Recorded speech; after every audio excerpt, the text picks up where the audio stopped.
artėja pavasaris, iš tikrųjų labai smagu, daug žmonių pradeda sportuoti, kiti pradeda pastoviai nuo pirmadienio sportuoti ir baigia antradienį, vieni ruošiasi vasarai, kažką daro ir panašiai. Aš Facebook'e netgi rašiau kažkada tokį juokingą komentarą apie tai, kad, reiškia, ateina nesportavęs niekada žmogus, prieina prie treneris, sako, birutė, tarkim, turi dabar užsivaryti iki vasaros, six-packas tau, viskas tau bus garantuota. Jinai pradeda sportuoti, išsigąsta, neturi palaikymo ir neina sportuoti. Tai tikriausiai pirmas toks dalykas tai yra savęs kontroliavimas arba angliškas terminas self-control. Tai žinau, kad jūs tikrai daug apie tai žinote ir galite trumpai papasakoti, kaip ugdyti tas self-control, kas tai yra. Dabar topas mokslininkų tėmė, ypač psichofiziologai, savęs valdymą, kuris priklauso nuo mūsų vykdomosios funkcijos, kurie randasi mūsų galvos smegenų priekiai, prefrontaliniai žievėjai. Yra 3 pagrindiniai blokai savęs valdymo. Vienas yra dėmesio koncentravimo blokas ir atsparumas įvairiom pagundom. Antras blokas yra darbinės atminties, tai galvos smegenys, kad turi gerą darbinę atmintį. Ir trečias blokas – gebėjimas persijungti nuo vienos veiklos staigiai prie kitos. Apie ką aš dabar šneku, tai mokslininkai, ypač Anglijos, yra ištyrę, kad jie deklaruoja visur, tas žmogus, kuris turi gerą savęs valdymo mechanizmą, sugeba siekti tikslo, kai aplinkui daug kas jam trukdo, tas per gyvenimą uždirba apie 200 000 svarų sterlingų daugiau. Gal esat matę internete tokį filmuką, kuris yra Zefyro testas. Vaikutis, kuris 4 metų, jam padedama ant stalo Zefyro vienos skanus ir sako, jeigu tu nesuvalgysi antro Zefyro, gausi, tai jeigu tu nesuvalgysi per 10 minučių, gausi antrą. Tai iš 100 vaikučių tokie tyrimai buvo atlikti, tik tai 5 nesuvalgo. Tai pagrindinis dalykas yra, kaip kiekvienoje veikloje, neskubėti suvalgyti Zefyro, pakentėti dėl didesnio atpildo, neskubėti greitų tikslų. Po pirmos treniruotės nenorėti didelių naudų, reikia sistemingai, žingsnis po žingsnį, o ne taip, kad viena didelė treniruotė ir paskui aš metu. Pagrindinis dalykas yra sistemingumas, laipsniškumas. Pilna tyrimą rodo, žmonės sugeba tie numesti antsvarį, kur turi gerą vykdomąją funkciją.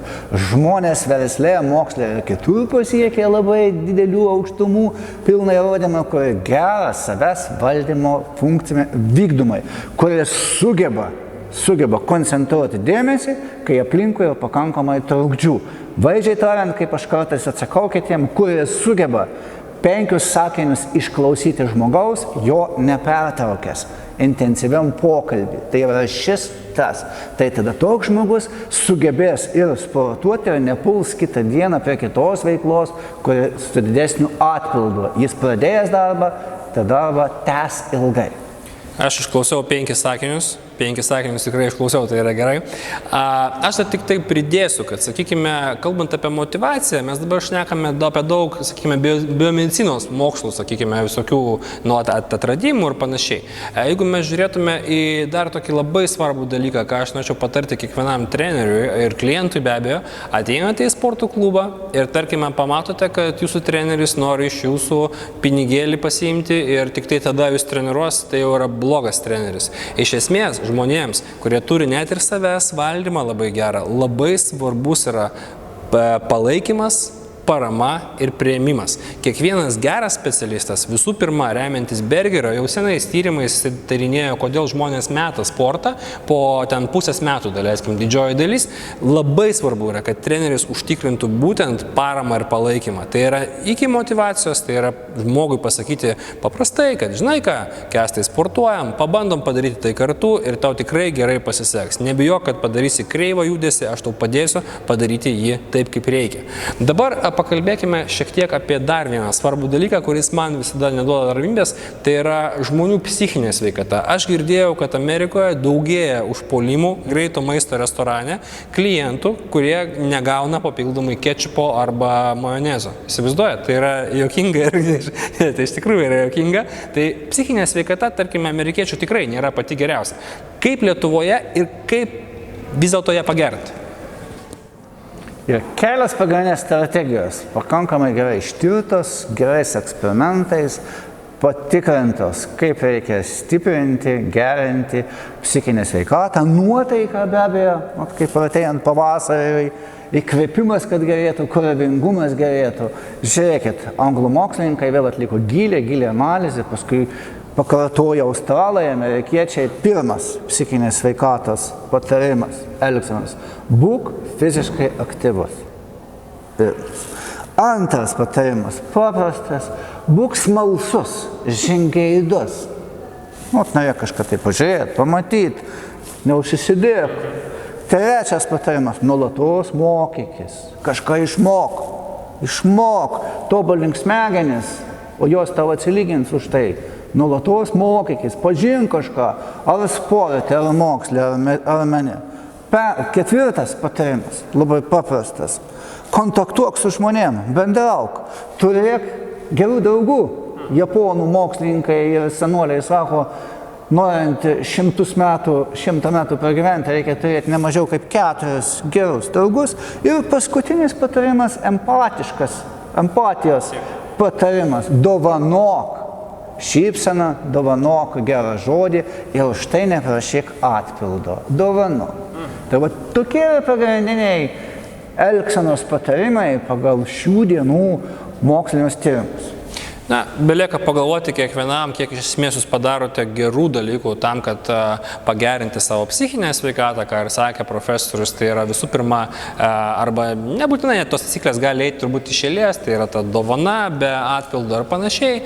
Antras dalykas yra apskritai suvokti, kad vis dėlto labai svarbi yra tavo socialinė aplinka, tai yra tavo draugai. Ir labai dažnai tenka matyti žmonės, kurie ateina į sporto klubą, aš atėjau į sporto klubą ir matau pilną žmonių su sixpacku, tai yra su pilvo presu, ryškių, sportuoja, aš pažiūriu save, man čia sixpacko nėra blogai ir tai yra bloga aplinka, aš ten jau nepritampu. Nieko baisaus, pakentėkite, jūs tikrai pritapsite, atsiras sixpackas, galėsite ir jūs sportuoti lygiai taip pat, reikia tiesiog laiko. Turbūt dar vienas svarbus dalykas, toks gal net paskutinis, kurį aš norėčiau pats paminėti, tai yra vis dėlto artėja pavasaris, Lietuvoje saulės tikrai nėra daug ir spėkite, koks vitaminas mums yra be galo reikalingas. Aišku, D3, cholesterolis kitaip. D3 vitaminas yra taip pat reikalingas ne tik mūsų, sakykime, gerai nuotaikai, bet lygiai taip pat ir mūsų kaulų funkcijai, raumenų atsistatymui. Kaulų turiu omeny, tai yra taip pat labai svarbus kauliniam audiniui D3 vitaminas kartu su kalciu. Šio vitamino mes negauname pakankamai tikrai Lietuvoje, nebent esate natūralus blondinas žydrom akim, bet tokių yra mažai. Tai pagalvokite taip pat ir apie D vitaminą. O svarbiausi dalykai turbūt apibendrinant viską, tai būtų, jeigu tu nori ne tik gerai sportuoti, atrodyti, bet taip pat gerai ir jaustis, vadovaukis 3 pagrindinėmis tokiomis taisyklėmis. Tai rūpinkis savo, sakykime, psichinę sveikatą, atrask motivaciją, ką mes kalbėjome, savęs kontrolę, stiprink. Ir aišku, prisimink, kad parama, palaikymas, priėmimas, neišsigask blogos tokios kažkokios galbūt socialinės aplinkos, tu esi tu atėjai sportuoti ir pasieksi savo tikrai gerų tikslų. Pridėsiu, būk pozityvus. Jo, kokie esame mes. Dar vienas toksai svarbus dalykas, ką norėčiau pridėti nuo savęs, tai vis dėlto, kadangi nuolat tenka dirbti su sportininkais, konsultuojant juos sportinės mitybos klausimais, nekyla abejonių. Ar maistas pasikeitė per pastaruosius 30 metų drastiškai? Taip, labai stipriai pasikeitė mūsų maistas. Atsiranda vis daugiau pasiūlos, vis daugiau skirtingų tų paties rūšių produktų. Lygiai taip pat kaip ir sporto mokslas. Mes nuolatos atrandame naujus kažkokius dalykus. Kažkada galvojo, tikriausiai ir profesorius, ir daug kas galvojo, kad masažai ten būna blogai kartais, dabar žinom, kad kaip ir gerai ten, kaip ką tik mes kalbėjome. Su maistu lygiai tas pats. Yra keli filtrai, kuriuos patarčiau kiekvienam įsidiegti į savo galvos smegenis, tai yra cukraus kiekis. Cukrus vienareikšmiškai yra blogai. Pažiūrite, tarkime, jogurte, kiek 100 gramų yra, tarkime, cukraus, jeigu daugiau negu 10 gramų padedate šitą jogurtą į šoną, ieškote kito, kur yra mažiau cukraus. Antras dalykas – riebalai. Mes žinome, kad riebalai gali būti pakeisti, hidrinti, perkaitinti.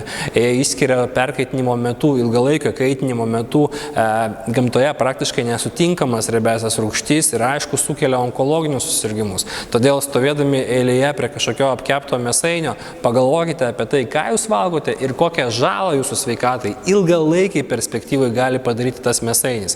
Atsikratome greito maisto. Dar vienas svarbus dalykas, labai dažnai manęs klausia, ką valgyti, aš sakau, dar yra svarbu žinoti, ką gerti. Gėrimai tokie kaip, pavyzdžiui, gazuoti, daug cukraus turintys gėrimai, tikrai atneš jums papildomas 500 kalorijų. Kai kurie tyrimai rodo, kad ten 200 kalorijų per dieną. Iš praktinės pusės galiu pasakyti, kad kai kurie žmonės išgeria ir per 1000 kalorijų per dieną. Ir vien tik tai, kad jūs atsisakysite gazuotų, cukruotų gėrimų, per metus jums gali sutaupyti 6 iki 6-7 kg svorio. Pagalvokite apie tai, ką gerite.